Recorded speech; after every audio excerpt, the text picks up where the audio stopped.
안녕하세요.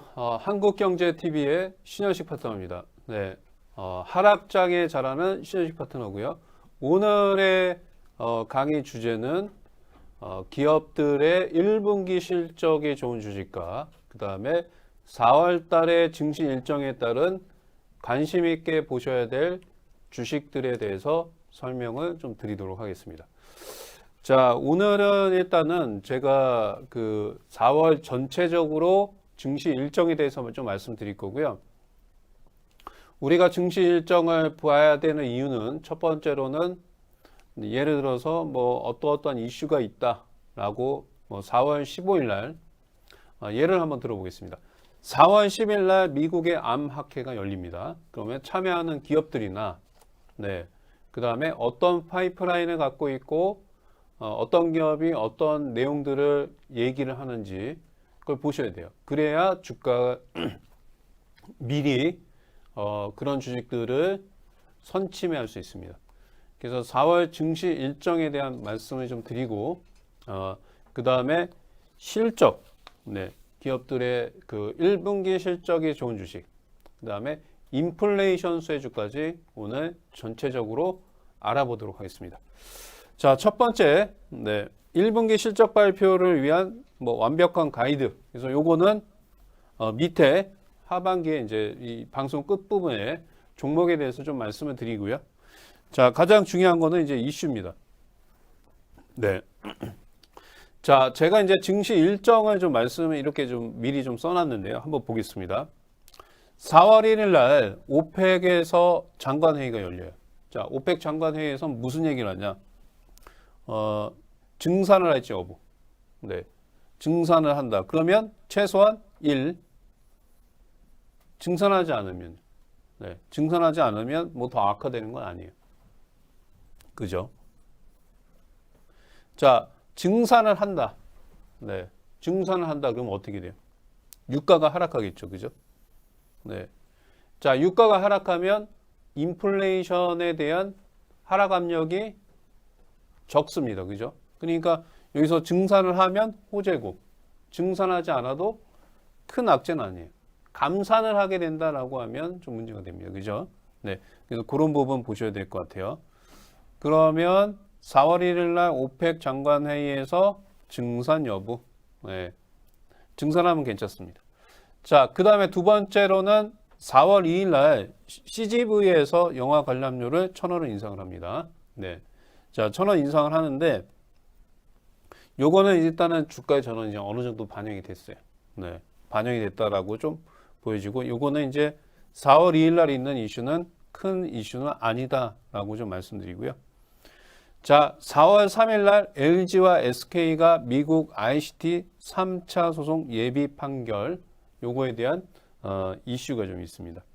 자, 여기서는 이제 중요한 거는 자, 지금 LG하고 SK하고 엄청나게 뭐 이런 소모적인 그런 소송 부분이라든가 여러 가지 부분들이 있습니다. 이런 거는 지금 SK 이노베이션에는 악재이면서 주가에는 어느 정도 반영이 됐어요. 근데 2차 전지주들 같은 경우에는 특히 LG와 SK 같은 경우에는 뭐 소송에 대한 악재도 있긴 하지만 폭스바겐의 악재도 있습니다. 그럼 우리가 여기서 잘 생각해 보셔야 될 게 뭐냐면 자, 2차 전지의 성장성은 요것만 기억하시면 돼요. 2차 전지의 성장성은 2030년까지는 지속된다. 뭐 LG나 SK 같은 경우에는 2차 전지의 이 기술을 연구 개발하는데 뭐 특히 LG 같은 경우에는 20년 가까이 했죠. 자, 근데 이게 지금 폭스바겐뿐만 아니라 대부분의 글로벌 완성차 업체들은 차량 가격을 하락시키기 위해서 저렴하게 전기차를 보급하기 위해서 자체 배터리를 생산할 겁니다. 근데 그게 생산 계획이 있는 거고요. 언제 할지 그리고 언제 양산될지는 2030년 이후입니다. 2030년에서 35년 이후에요. 자, 그러면 중요한 거는 지금 기존의 2차 전지 회사들은 앞으로 약 10년 동안은 성장성이 큽니다. 지속적으로. 네. 성장성이 크고, 그 다음에 완성차 업체들이 자체 배터리를 성공할 수 있는지 여부도 아직은 미지수입니다. 그리고 세 번째로 이제는 2차 전지가 전고체 배터리를 겁니다. 전고체. 네. 자, 전고체 배터리의 장점은 1회 충전으로 500km 이상을 갑니다. 그리고 20분 내로 충전하면 배터리가 80%까지 되고요. 자, 그 다음에 세 번째로는 이 배터리의 수명이 깁니다. 네. 그 다음에 단점은 가격이 비쌉니다. 네. 그 다음에 이 전고체 배터리가 상용화 되는 시점은 저는 2035년이라고 보여져요. 네, 그럼 아직까지 시간이 좀 많죠. 그리고 이게 전고체 배터리가 상용화 된다고 해서 기존의 2차 전지 회사들이 전고체 배터리의 기술력을 더 우위에 가질 가능성이 있겠죠. 그 완성차 업체들이 자체 배터리를 생산한다고 하더라도 2030년 이후에는 전고체 배터리의 기술력을 갖고 있는 회사가 살아남을 겁니다. 네. 그래서 요거를 제가 이제 요 내용을 봤을 적에는 2차 전지주들은 주가가 좀 많이 밀렸긴 하지만 저가 매수의 기회다. 단기 낙폭과대다. 라고 좀 보여줘요. 그러니까 SK와 LG 화학의 주가를 보시게 되면 지금 2차 전지주에서 삼성 SDI가 제일 강한 모습이고요. 그 다음에 LG, SK 이노베이션입니다. 그래서 단기적으로 주가는 하락을 했지만 단기 낙폭과대에서 이런 주식들은 좀 관심 있게 보셔야 됩니다. 자, 그 다음 보겠습니다. 미국의 이제 암학회입니다. 암학회. 제가 이제 여기 미리 그어놨죠. 미국 암학회가 4월 10일부터 15일까지 열립니다. 네. 요번에 이제 가장 큰, 4월 달에 이제 가장 큰 이슈예요. 네. 이 이슈 꼭 기억하셔야 됩니다. 자, 이게 이제 미국의 암학회가 4월 10일부터 15일이에요.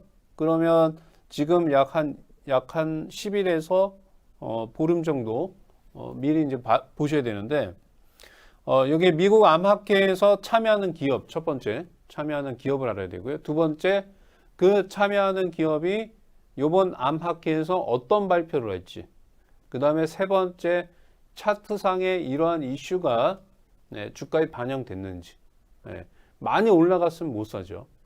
자, 그 다음에 가장 중요한 거는 요번에 미국의 암학회에서 발표되는 게 어떤 것들을 발표하는지 그 기업들을 한번 보고 어떤 것들을 얘기하는지 한번 보겠습니다. 첫 번째로는 이중항체입니다. 자, 그 다음에 CART, 그 다음에 면역항암제, 요거에 대한 브리핑을 하는 기업들, 국내 제약바이오 기업들이 관심을 받을 것으로 보여져요. 자, 첫 번째로 제약바이오 기업들 중에서 요런 이제 기술력을 갖고 있고 라이센스 아웃 계약, 기술 이전에 대한 어떤 과시적인 성과가 나오는 기업이 주가가 올라갈 가능성이 있다. 그러니까 미국 암학회가 열리기 전에 이 참석하는 기업들 중에서 이러한 기술력을 갖고 있고 제일 중요한 거는 기술 이전, 라이센스 아웃 계약을 체결할 가능성이 높은 주식을 미리 사셔야 됩니다. 자, 요번에 참석하는 기업들은 한번 보시게 되면 ABL 바이오, 지노맨 컴퍼니, 메도팩토, 에클론, 앞타바이오입니다. 그 다음에 삼진제약, 파메신이 있어요. 자, 여기서 제가 이제 보니까 가장 많이 올라간 주식은 메도팩토입니다. 지금 현재. 그러니까 미국의 암학회 참석하기 전에 메도팩토는 이미 많이 올라와 있어요. 그러니까 이거는 제외를 해야 됩니다. 자, 왜 그러냐면 메도팩토가 갖고 있는 기술력은 췌장암 관련입니다. 췌장암. 네. 췌장암은 생존율이 12%에서 13%뿐이 안 됩니다. 우리가 예전에 췌장암 관련해서 기술력을 갖고 있고 이거 이슈화가 돼서 주가가 급등했던 회사가 삼성제약입니다. 삼성제약. 그죠? 그래서 저는 미국의 암학회에 참여하는 기업 중에서 매도 팩터가 최장암 관련해서 이슈가 있으면서 주가가 좀 많이 상승했습니다. 근데 우리는 올라가고 비싼 걸 사는 게 아니고 저가권에 있고 앞으로 이슈화가 될 기업의 주식을 미리 선침해 하셔야 돼요. 자, 그거를 좀 말씀드리면, 네.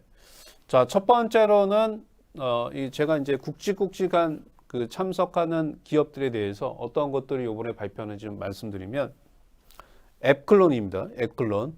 자, 앱클론은 5월달, 저희 미리 써놨어요. 앱클론 5월달 임상. 네, 아셨죠?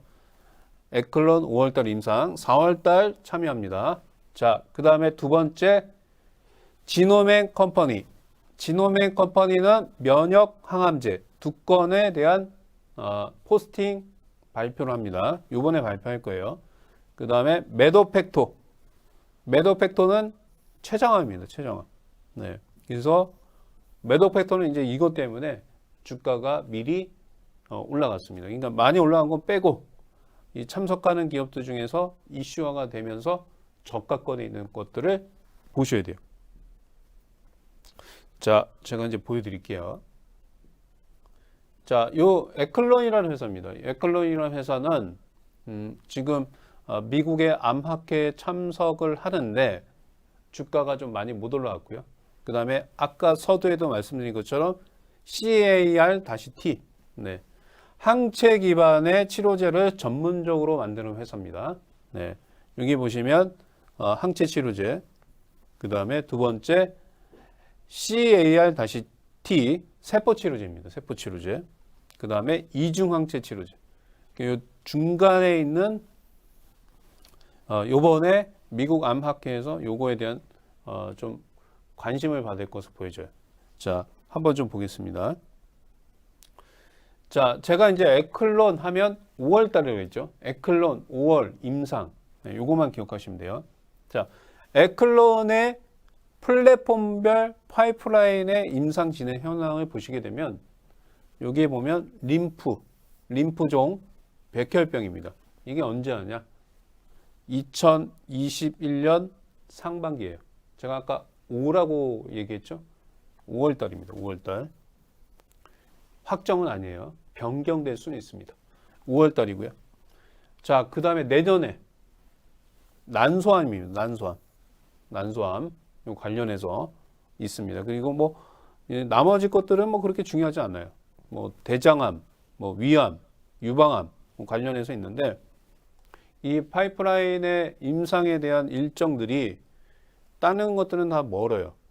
근데 여기 보시면 CAR-T는 올해 임상에 대한 두 건이 진행 예정입니다. 네, 그래서 요거를 좀 보셔야 될 것 같고요. 자, CAR-T 세포 치료제는 이게 뭐냐면 알려드릴게요. 환자 맞춤형 항암 세포 유전자 차세대 치료법입니다. 그러니까 환자의 몸에서 이렇게 피를 뽑아서요 분리합니다. 네, 분리를 해서 여기서 세포에 환자의 피를 뽑아서 그 환자의 세포 내에서 분리를 한 다음에 CAR-T라는 요 물질을 주입을 시킵니다. 이게 세포에. 그리고 어떻게 해요? 배양을 합니다. 이렇게 배양. 자, 이 배양이 됐죠? 자, 이 배양된 세포를 다시 환자한테 넣어요. 자, 그러면 뭘 하냐? 이게 배양된 세포가 암세포를 공격합니다. 자, 그러면 여기서 자, 이런 플랫폼을 갖고 암세포를 치료를 해요. 그러면 자기 피를 가지고 해서 CAR-T 요 물질을 가지고 세포 배양을 해서 다시 넣기 때문에 부작용이 적겠죠. 그죠? 네. 부작용이 적습니다. 이런 기술을 좀 갖고 있고요. 자, 그 다음에 여기 그 CAR-T 세포 치료제 시장을 보게 되면 2028년까지 10조 원입니다. 시장 규모가. 네. 쭉 커져요. 쭉 커지죠. 네.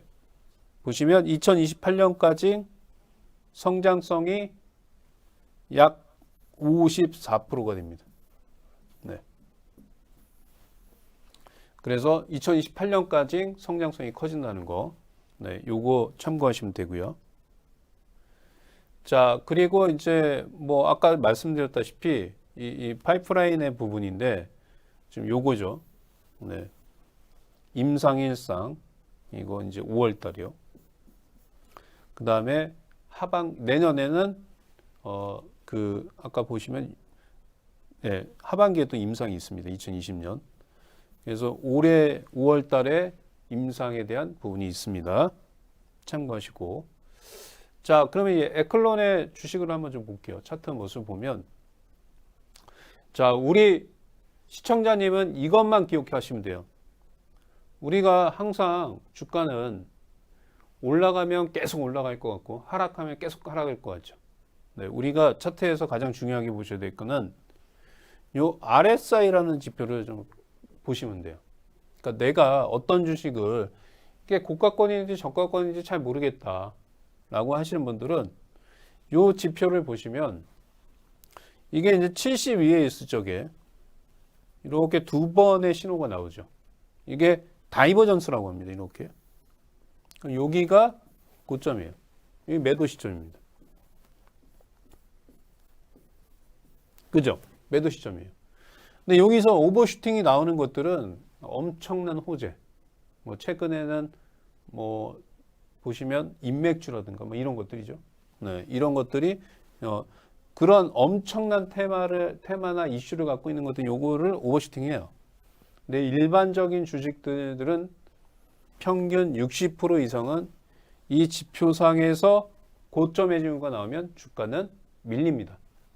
자, 요게 보시면 쭉 보면 여기서 30 밑에 여기 이날 저점은 형성되죠. 그죠? 자, 그 다음에 21선과 61선 사이에 있습니다. 주가 못 올라갔죠. 그죠? 자, 근데 뭐가 있어요? 자, 5월달 임상, 4월달 미국 암학회에 참석하는 기업입니다. 그죠? 그래서 이런 것들은 제약바이오가 요번에 4월 달에는 좀 이슈화가 될 거예요. 자, 그리고 3월 달에 이제 3월 달이 이제 감사보고서 제출 기간이죠. 그래서 중소형주 상장 폐지 시즌이기 때문에 중소형주의 순환이 끝나고, 네. 그 다음에 1분기 실적 및, 그 다음에 제약바이오주의 이슈가 형성이 되면서 주가는 윗방향으로 올라갈 가능성이 상당 부분 높다라고 좀 말씀드리고요. 자, 그 다음에 이제 참석하는 기업의 이제 차트 모습만 보면요. 보세요. 쫙 이렇게 위에 있죠. 자, 주가가 고가를 형성하고 여기서 70을 이탈하는 순간. 네, 이 자리가 고점이에요. 그러니까 여기서 주식은 사면 안 돼요. 매도란 말이에요. 자, 그 다음에 30 밑에 내려왔죠? 여기 매수 자리. 그죠? 자, 그 다음에 얘는 딱 보니까 지노맥 컴퍼니는 네, 주가가 못 올라갔죠. 그죠? 네, 미국 암학회에 참석을 하는데 못 올라갔어요. 자, 요거 비교해 드렸고요.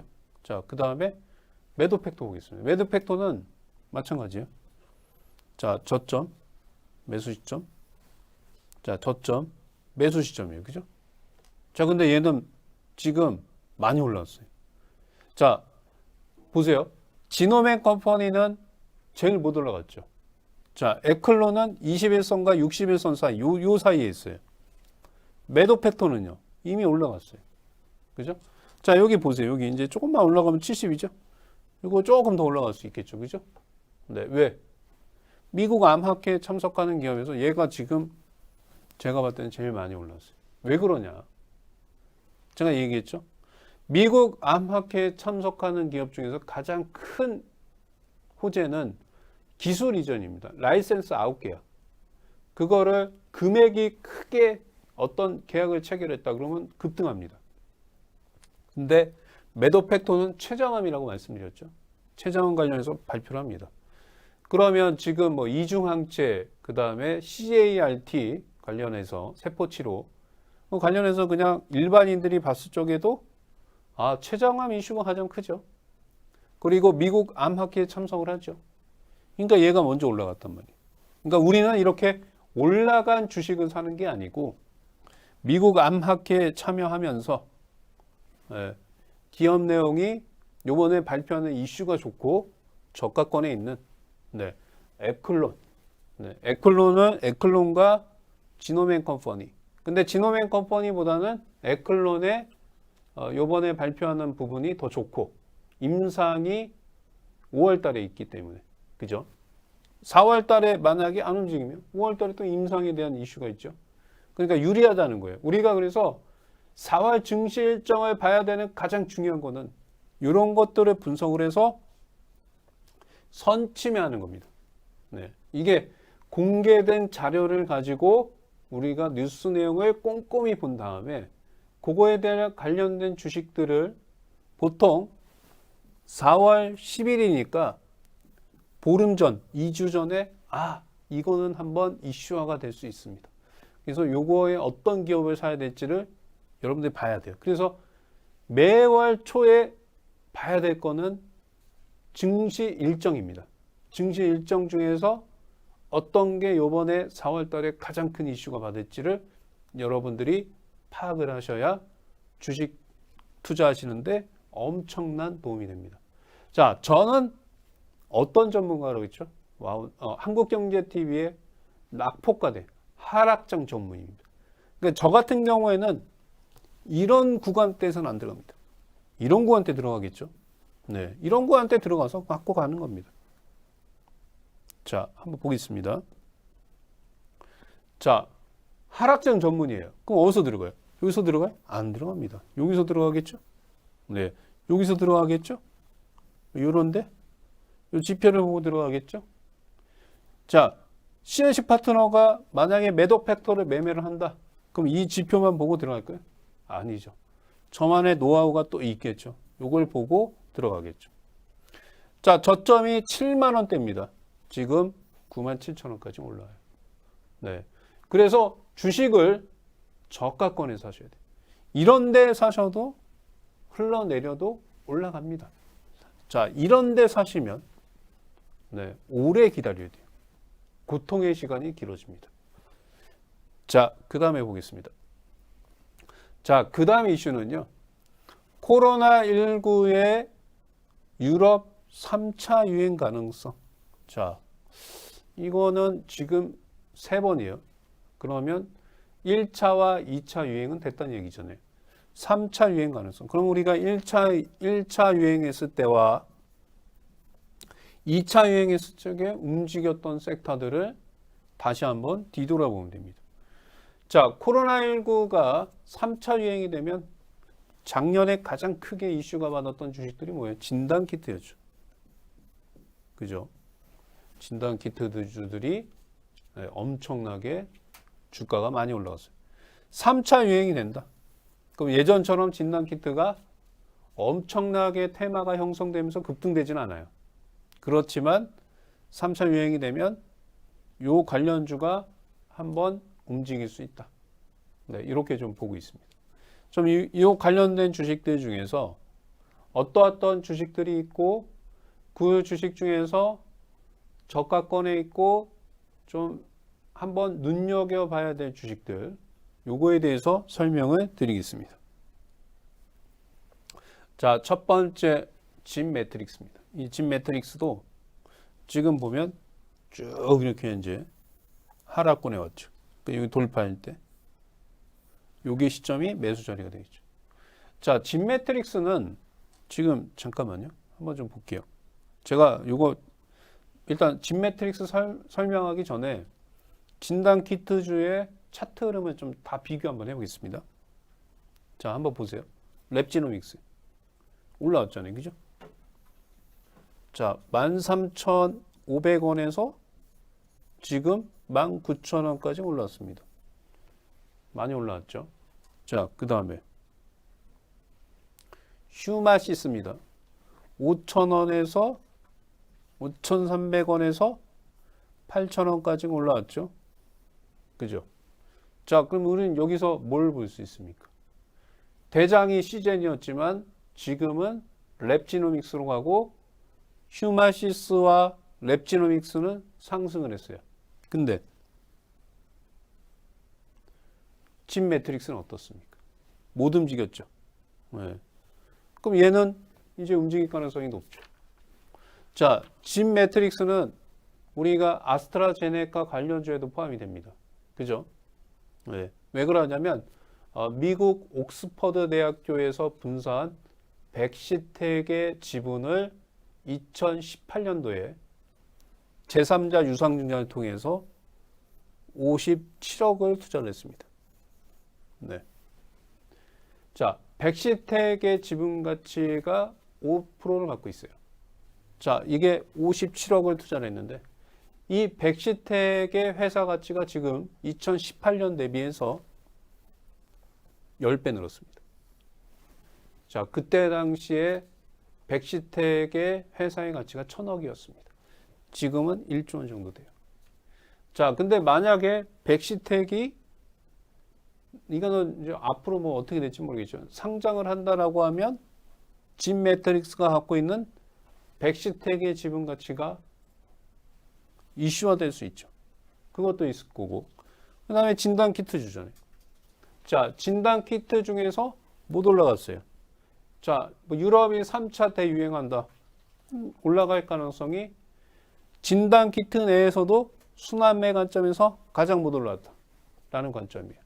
그래서 이런 것들을 자, 그러면 유럽에서 코로나 관련해서 3차 유행이 된다. 라고 하면 네, 진단 키트 주들을 관심 있게 보셔야 됩니다. 자, 그 다음에 보겠습니다. 그 다음에는 자, 이 명신산업이라는 회사예요. 명신산업. 자, 우리 명신산업은 자, 자동차 부품주인데요. 기술력을 갖고 있습니다. 차량용 경량화. 자, 국내에서 MS 오토텍이 명신산업의 최대 주주다. 자체 차량을 뭐 만드는 회사입니다. 그죠? 자, 여기 보시면 명신산업은 현대기아차 납품을 하고 있어요. 네. 현대기아차에 납품을 하고 있고 종속법인 시먼테크, 시먼 USA를 통해서 미국의 테슬라에 납품합니다. 자, 그죠? 자, 우리가 예전에 테슬라에 납품한다라고 하면 주가가 급등을 했죠. 네. 자, 명신산업은 지금 이제 어떤 얘기가 나오면 테슬라 관련 주식들이 상승할 거예요. 자, 첫 번째로 자, 테슬라에는 모델 3가 주력입니다. 그죠? 근데 올해부터는 네, 중국 공장을 통해서 테슬라 앞으로 이제 테슬라에서도 Y 모델이 주력 상품이 될 겁니다. 여기 이제 LG 에너지 솔루션이 독점 공급하죠. 배터리를. 그래서 한번 이슈화가 됐죠. 자, 이제 저는 앞으로 자동차 부품주, 특히 테슬라 관련 주식들이 상승할 수 있다라고 좀 보여줘요. 자, 왜 그러냐? 그냥 이렇게 봤을 때, 그냥 테슬라에 납품하는구나. 뭐 이런 것뿐만 아니라 뭘 보셔야 되냐면, 자, 이 명신산업이 주가가 상승하기 위한 거는 첫 번째, 테슬라가 세미트럭입니다. 세미트럭. 네, 세미트럭을 출시를 한다. 뭐 이런 얘기가 나오면 테슬라 관련해서 납품을 공급하는 회사들이 한번 움직일 수 있습니다. 네. 그래서 그거를 좀 보셔야 될 것 같고, 자, 그 다음에 명신산업을 또 좋게 보는 거는 매출액이 엄청나게 늘어났습니다. 이 회사는. 자, 한번 보겠습니다. 자, 명신산업입니다. 이 보시면 자, 2017년에 매출액이 1,000억 분이 안 돼요. 1,000억. 자, 2018년 3배 늘어났습니다. 3,000억. 자, 작년에 7,000억. 7배입니다. 7배. 그죠? 야, 매출액이 3년 만에 7배가 늘어났어요. 그죠? 장난 아니죠. 자, 영업이익도 보겠습니다. 2017년에 86억이에요. 자, 2018년에 140억입니다. 작년에. 코로나인데도 어떻게 됐어요? 2019년입니다. 596억이에요. 자, 매출액은 7배. 영업이익도 지속적으로 상승. 그죠? 이런 겁니다. 그래서 회사의 재물을 봤을 적에 성장성이 엄청나게 크다라는 관점입니다. 자, 차트 한번 보겠습니다.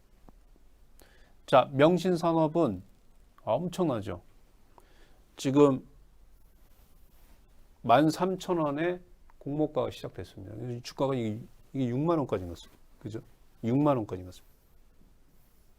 자, 지금 주가가 쭉 빠져서 얼마까지 왔어요? 네, 그죠? 2만 5천 원까지 왔습니다.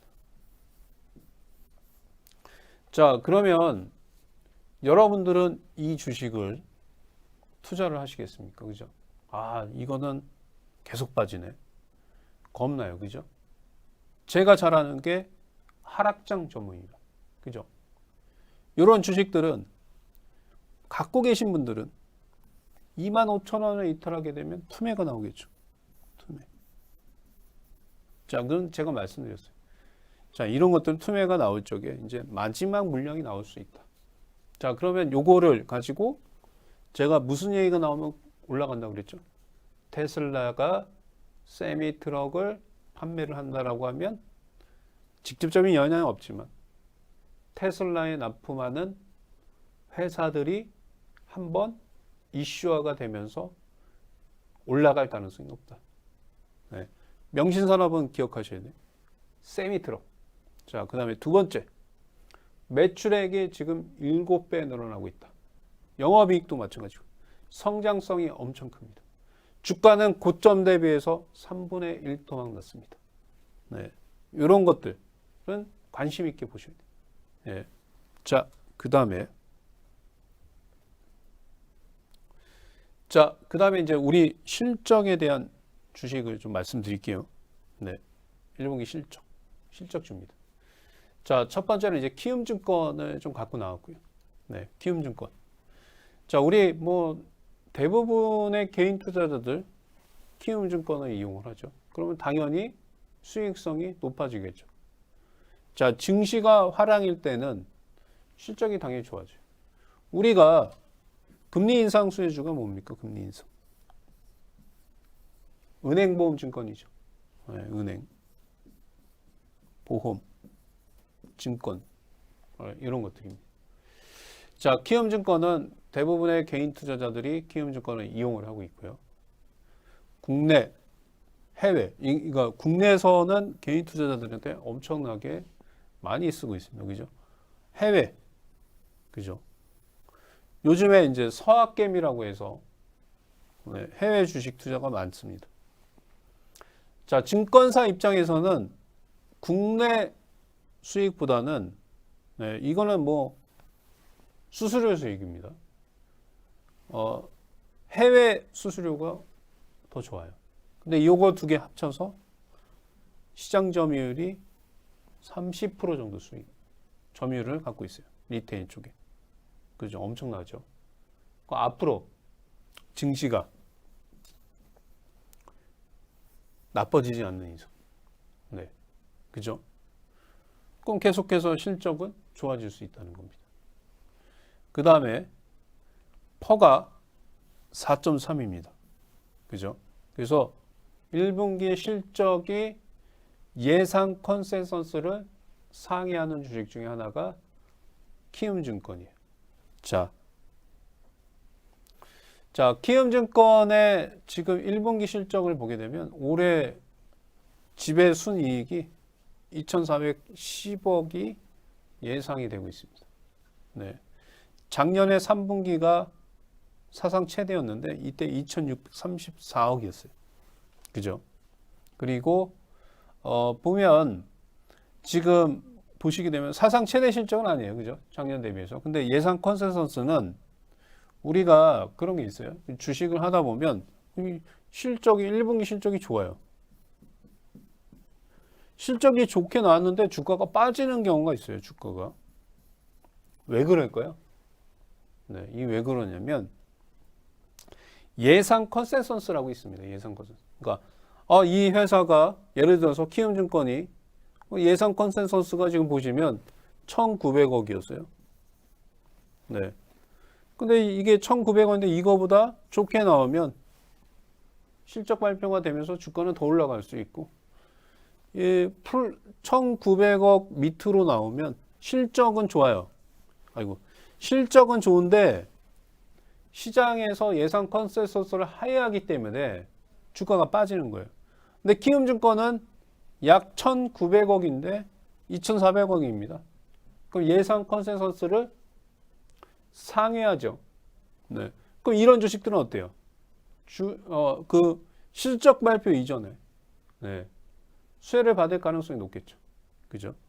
자, 그리고 우리가 이제 대형주에서 제가 이거 팁을 좀 알려드릴게요. 대형주에서 실적 발표하는 그런 그 시즌, 실적 발표 시즌을 좀 알 수가 없잖아요. HTS에서, 네, 뭐라고 치시면 되냐면, HTS 뉴스창에서 실적 공시 아니면 공정 공시라고 딱 치시면요. 뉴스창에서 공정 공시라고 딱 치면 그 회사들이 막 나옵니다. 그 회사가 나오는데, 예를 들어서 삼성, 뭐, 키움증권이다. 그래서 클릭을 하면요. 그 공시 내용에 뭐가 있냐면, 예상 실적에 대한 부분을 언제 발표하겠다라고 기업에서 얘기합니다. 그러니까 예를 들어서, 키움증권의 공정공시 이렇게 봤는데, 4월 3일 날 우리 실적 발표하겠다. 이렇게 알려줘요. 그러면, 이건 실적이 예상 컨센서스 상회하네? 그럼 우리가 뭘 알 수 있어요? 첫 번째, 실적이 좋다는 거 알 수 있고요. 두 번째, 실적 발표를 언제 하는지 알 수 있습니다. 대기업에서는 공정공시를 통해서 다 그렇지는 않지만 언제 실적을 발표하는지를 공정공시를 통해서 얘기를 해줘요. 그럼 그 전에 우리는 실적이 좋은 주식을 미리 찾아놨다가 이거 실적 발표가 언제 하는구나 미리 샀다가 발표하는 시점에 정리하셔야 돼요. 근데 개인 투자자들은 이런 거 안 하고 그냥 발표돼서 예상 컨센서스가 좋네. 그럼 그때 사신다고. 그러면 이렇게 공부해서 미리 산 사람들이 실적이 발표될 때 주가가 움직일 때 매도하지만 준비가 안 되신 분들은 미리 산 사람들한테 고가에 사는 겁니다. 저점에 산 사람들은 요걸 보고 팔는 거죠. 자, 여기서 가장 중요한 건 뭐냐? 자, 이런 것도 있는데 주가가 움직이지 않아야 됩니다. 움직이면 아까 매도 팩터처럼 미리 움직이면 아무리 좋은 실적이 좋더라도 주가가 선반영되기 때문에 그런 것들은 들어가 봐야 크게 여러분들이 수익 내기가 힘들어요. 그래서 가장 중요한 거는 실적 시즌에서 어떤 기업이 실적이 좋고 그 기업이 실적 발표를 언제 하는지 이걸 찾아야 돼요. 이걸 찾고 이거를 여러분들이 여러분 걸로 만들어야 됩니다. 네. 근데 이거 어려울 것 같죠? 네. 어렵지 않습니다. 시간, 그 다음에 시간과 노력, 잠깐의 노력을 통해서 이런 걸 찾을 수 있어요. 자, 이거는 그러면 실적주들은 언제 하는 겁니까? 어닝 시즌. 아무 때나 하는 게 아니고요.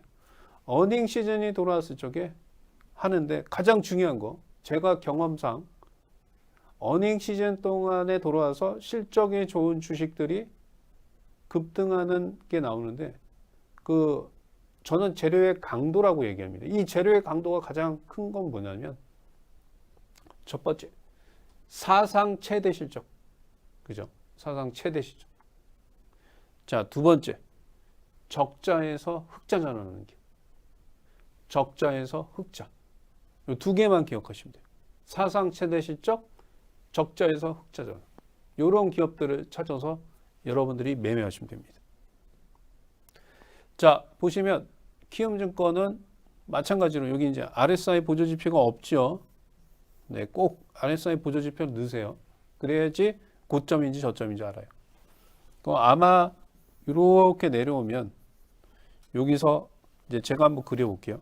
이 RSI 보조지표가 30 밑으로 내려오면 그 시점에서는 매수 관점입니다.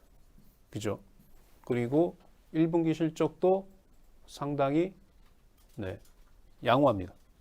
그래서 가장 중요한 거는 이렇게 상승 초입에 사지 못하면 꼭 RSI 보조지표를 이용해서 저점권에 사세요. 저점권. 저점권. 그렇게 사시고. 자, 역배열 추세에 있을 적에는 여기 60일선 있죠. 이게 단기 저항이 됩니다. 여기서 슈팅이 나올 거면 그 종목의 개별적인 호재가 있어야 돼요. 그죠? 자, 그 다음에 보겠습니다. SBS입니다. SBS. 자, SBS는 보시면 전년 동기 대비해서 3.6% 증가했고, 자, 여기 제가 빨간 글로 해놨죠. 아까 말씀드렸어요. 흑자 전환입니다. 영업이익이 65억으로 흑자 전환이 예상이 된다. 적자에서 흑자 전환. 그죠? 그 다음에 보면 드라마 예능 흥행 덕에 TV 광고의 매출이 5.9% 증가했다. 얼마입니까? 금액이? 532억입니다. 그래서 이게 아까는 키움증권은 실적 예상 컨센서스를 상회하는 실적이고요. 그 다음에 SBS는 말씀드린 그 흑자 전환입니다. 흑자 전환. 자, 보시면 얘도 지금 보면 정배열 추세에 있다가 단기 박스권에 왔다가 횡보합니다. 그죠? 얘는 보면 제가 여기 선을 그어놨죠. 자, 이 선이 지지 라인 떼면서 매수 포인트. 자, 우리가 주식 투자할 적에 가장 중요한 건 뭐냐면요. 저는 원칙이 있습니다. 1. 자, 기업을 분석을 했어요. 뭘 사야 될지. 자, 요번에 어떤 섹터를 사야 될지.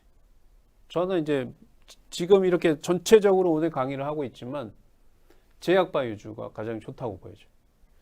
자, 그러면 내가 어떤 주식을 살지를 선택을 했죠. 자, 그 다음에는 매수 포인트를 잡아야 됩니다. 자, 매수 포인트를 잡는데 어떤 식으로 잡냐? 저는 제가 정해놓은 가격이 있어요. 이 회사는 어디서 사야 되겠다라고 가격이 결정이 되면 그 가격에 우리가 대부분의 개인 투자자들은 가격에 내려오지 않으면 저는 내려오지 않으면 포기합니다. 근데 우리는 대부분의 투자자들은 그런 원칙을 지키지 못하세요. 그래서 수익 내기가 힘들어요. 내가 얼마의 가격까지 내려오면 사겠다라고 결정을 하시고 그 가격에 사는 매매 방법을 여러분들이 습관처럼 그거를 길러야 됩니다. 만약에 여기 안 내려오고 올라간다. 그럼 저는 포기합니다. 포기해요. 그리고 매수 포인트. 그 다음에 이슈. 요겁니다. 그래서 요거를 꼭 설정을 하시고 여러분들이 주식 투자를 하셔야 돼요. 자, 그 다음에 보겠습니다. 5G. 이거는 이제 제가 첫 번째 오늘 가장 중요한 거는 암학계고요. 다시 설명드릴게요. 암학계 관련 주식들, 제약바이오. 그 다음에 두 번째 실적주, 1분기 실적. 그 다음에 세 번째 이거는 이제 업황입니다. 업황. 5G. 자, 5G 가입자가 여러분들 알고 계셔야 돼요. 통신 3사의 5G 가입자가 약 한 작년에 1,700만 정도 됐어요. 이게 올해 얼만큼 늘어나냐? 2,800만 원 늘어납니다. 자, 그러면 통신 3사의 5G 단말기를 팔잖아요. 가입자를 다 이쪽으로 받을 거 아닙니까? 그죠? 그러면 통신 3사, SK, KT, LG, U+, 어떻게 돼요? 약 5G 가입자가 1000만 명이 늘어나기 때문에 수혜를 받아요. 그죠? 그러면 이제 여기서 보시면 통신 3사의 이 적자가 이제 LG U+ 같은 게 적자예요. 2021년 흑자 전환을 합니다. 뭐가 많이 들어갈까요? 여기서. 왜 적자를 볼까요? 마케팅 비용입니다. 보통 마케팅 비용이 4% 들어갑니다. 자, 이게 왜 흑자가 예상이 되냐면 특히 LG 플러스는 이 마케팅 비용을 감소를 시킬 예정이에요. 그래서 흑자 전환 가능성이 무지하게 높습니다. 근데 우리는 통신 3사의 주식을, 그러니까 예를 들어서 여러분들 삼성전자에 투자하시는 게 수익률이 좋을까요? SK하이닉스에 투자하는 게 수익률이 좋을까요? 마찬가지입니다. 통신 3사 주식은 무거워요. 뭐 앞으로 올라갈 가능성이 높겠죠. 왜냐하면 가입자가 늘어나니까. 그럼 우리는 여기서 유추할 수 있어요. 아, 그래요? 통신 3사, 5G. 그럼 뭘 알 수 있죠? 네, 5G 장비나 스마트폰 관련 주식들이 상승할 수 있다는 겁니다. 그래서 이 5G 쪽의 성장성이 다시 한번 대두가 됩니다. 네. 자, 보겠습니다. 여기 보시면 삼성과 애플이 전략적으로 5G, 삼성 같은 경우에는 이제 저가형 5G 휴대폰을 만들죠. 그러면 이제 삼성전자와 연관된 회사들, 스마트폰, 5G 납품하는 회사들도 좋아지겠죠. 그죠? 네. 그런 것들 좀 보시면 돼요. 그래서, 제가 이제 요거는 뭐 뒤에 게 이제 LG U+, 그죠? 이건 이제 제가 캡처하기, 이 강의 준비하기 전 재료인데 이렇게 올라왔을 겁니다. 이게. 많이. 그죠? 그래서 요거는 LG U+는 이거만 기억하세요. 흑전. 네. 그거에 대한 기대감. 그죠? 자, 단, 무겁다는 겁니다. 자, 그 다음에 제가 이제 시간이 별로 안 남아서 자, 우리가 앞으로 뭘 봐야 될까요? 인플레이션. 네, 지금 최근에 이 문제가 많잖아요. 미국의 10년물 국채가 올라가고 빠지고 그래서 주가가 왔다리 갔다리 합니다. 결국에는 시장의 유동성 때문에 인플레이션은 올 수밖에 없어요. 그죠? 네, 인플레이션. 물가 상승입니다. 자, 보시면 풍산이라는 회사인데 풍산은 2021년 보시면 매출액이 2조 2천억, 영업이익이 1,094억입니다. 전년 동기 대비해서 14%, 영업이익은 39.6%가 증가될 것으로 예상이 돼요. 자, 근데 가장 중요한 거는 풍산이 여기 보시면 구리 가격이 2021년 구리 가격이 통당 7,500억 달러예요. 이게 가정입니다, 가정. 앞으로 이게 구리 가격 올라갈까요? 올라갈 가능성이 무지하게 높아요. 얼마까지? 9,000달러까지. 그럼 실적은 좋아지겠죠. 그럼 이런 것들은 무슨 투자를 해야 돼요? 장기 투자를 하셔야 돼요. 앞으로 인플레이션은 옵니다. 시중 돈을 많이 풀었기 때문에 당연히 인플레이션은 올 수밖에 없어요. 그죠? 그 인플레이션 수혜주로 구리 가격이 저는 예상하기에 톤당 9,000달러까지 상승할 수 있기 때문에 실적이 지금 좋은데도 불구하고 더 늘어날 수 있다. 자, 그 다음에 풍산 같은 경우에는 보시면 1분기, 2분기 늘어납니다. 그래서 인플레이션 수혜주로서는 풍산이라는 주식을 좀 보시면 될 것 같고요. 그 다음에 여기 보시면 뭐 방산 부분도 있어요. 근데 이제 동부분 쪽에서 매출액이 큽니다. 차트 한번 잠깐 좀 볼게요. 이 매출액은 봤고요. 시간이 없으니까. 자, 저가 메리트는 상당히 최근에 61선 이탈한 적 없죠. 네, 좋습니다. 그죠? 네. 그래서 요거 관심 있게 좀 보시면 될 것 같고요. 자, 오늘 저는 이제 하락장 전문가 신현식 파트너 오늘은 여기까지 하고요. 저는 일요일 날 네, 오후 9시에 한국경제TV를 통해서 공개 방송을 참여합니다. 오늘 다 하지 못한 내용은 그때 말씀을 좀 드리도록 하겠습니다. 감사합니다.